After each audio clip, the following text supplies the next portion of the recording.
ആരോഗ്യക്ഷേമ പദ്ധതികൾ.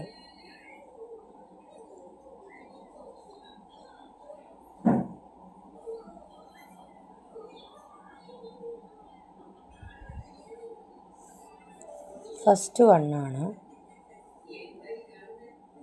സമാശ്വാസം. സമാശ്വാസം എന്ന് കേൾക്കുമ്പോൾ തന്നെ അതിൽ 4 എണ്ണമുണ്ടെന്ന് ആലോചിക്കുക. 4 സമാശ്വാസ പദ്ധതികൾ. അതിൽ ഫസ്റ്റത്തെ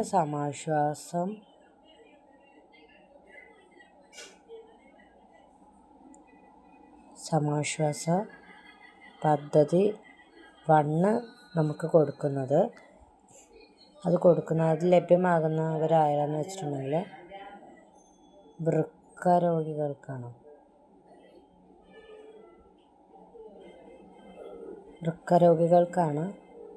ഫസ്റ്റത്തെ പോയിന്റ്. രണ്ടാമത്തെ പോയിന്റ്, വൃക്ക രോഗികളിൽ തന്നെ ഡയാലിസിസ് ചെയ്യുന്നവർക്കാണെന്ന് ആലോചിക്കുക. ഡയാലിസിസ് ചെയ്യുന്ന BPL കാർഡുകാർക്ക് എത്ര രൂപയാണ് കൊടുക്കുന്നത്? 1100 രൂപയാണ് ഇവർ ധനസഹായം നൽകുന്നത്.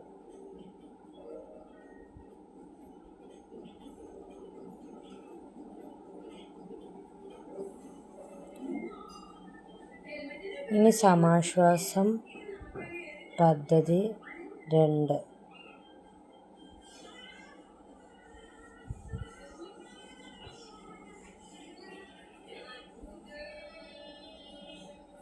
അത് വൃക്ക, കരൾ മാറ്റിവയ്ക്കൽ,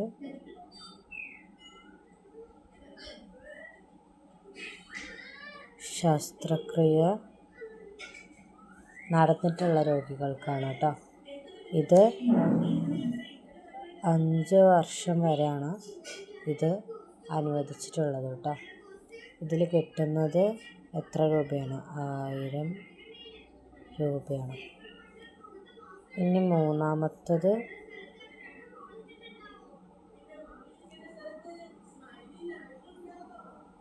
സമാശ്വാസ പദ്ധതി 3,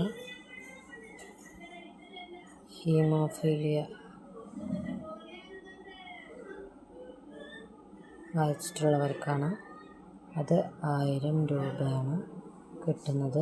അത് വരുമാനത്തിൽ ഡിപ്പെൻഡൻ്റ് അല്ല കേട്ടോ. ഇനി നാലാമത്തെ ഒന്നും കൂടി ഉണ്ട്, അത് നെക്സ്റ്റ്